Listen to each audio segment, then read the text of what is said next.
चलिए आगे बढ़ते हुए बड़ी खबर आपको बता दें, भारतीयों को तुरंत ईरान छोड़ने के निर्देश दिए गए हैं। विदेश मंत्रालय ने तत्काल ईरान छोड़ने को कहा है। जंग के हालातों को लेकर भारत की तरफ से ये एडवाइजरी जारी की गई है। एक तरफ तो अमेरिका और ईरान के बीच तनाव बढ़ता जा रहा है, तो वहीं दूसरी तरफ ईरान में खुद विरोध प्रदर्शन इस स्तर पर बढ़ गए हैं कि अब भारतीयों को तुरंत ईरान छोड़ने के निर्देश दिए गए हैं। साथ ही लोगों से यह भी अपील की गई है कि भारतीय दूतावास से संपर्क करें और जल्द से जल्द ईरान छोड़ दें, और कोई वहां पर ईरान यात्रा करने की अगर सोच रहा है तो ईरान फिलहाल न जाए।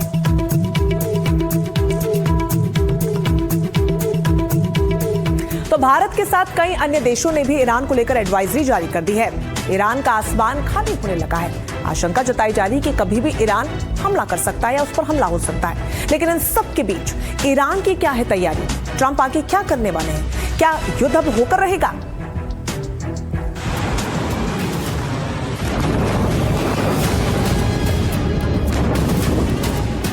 करीब करीब हर घंटे ईरान के शहरों में इन तस्वीरों के जरिए, इन वीडियो के जरिए नागरिकों को युद्ध की सिचुएशन के लिए तैयार किया जा रहा है।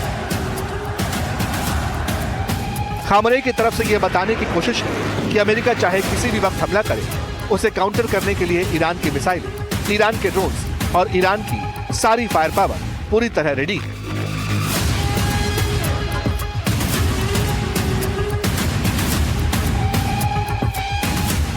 छब्बीस तारीख को अमेरिका और ईरान के बीच एक बार फिर बातचीत की कोशिश हुई।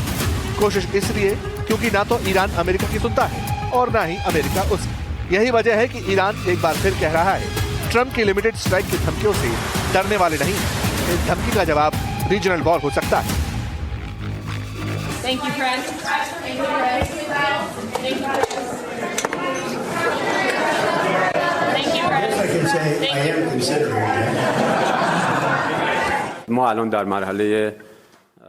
मुझे लगता है कि लिमिटेड स्ट्राइक जैसी कोई चीज नहीं होती।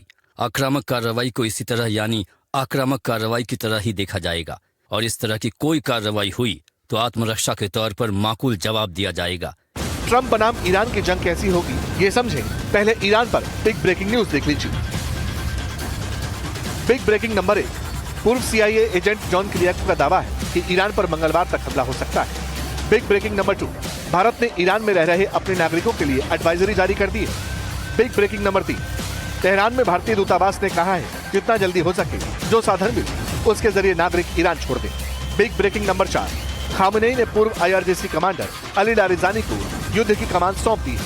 बिग ब्रेकिंग नंबर 5, ईरान ने अपने मिसाइल ठिकाने यानी अंडरग्राउंड मिसाइल सेंटर्स को पूरी तरह से एक्टिवेट कर दिया है। जब पूरा मिडिल ईस्ट तलवार की धार पर किसी भी वक्त महायुद्ध का ऐलान हो सकता है, ऐसे में ईरान ने लारिजानी को ही क्यों चुना, वजह समझ लीजिए।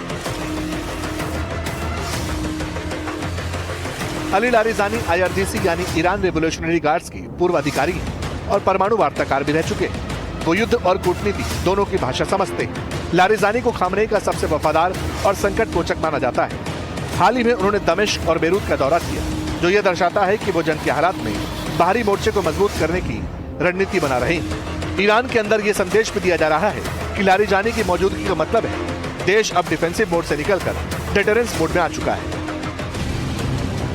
यानी ईरान की सारी मशीनरी युद्ध वाले मोड में आ चुकी है। कहा जा रहा है खामनेई बंकर के अंदर से ही इंस्ट्रक्शंस दे रहे हैं। और जहां तक अमेरिका का सवाल है, तो अमेरिका की सबसे बड़ी समस्या भी खामनेई ही है।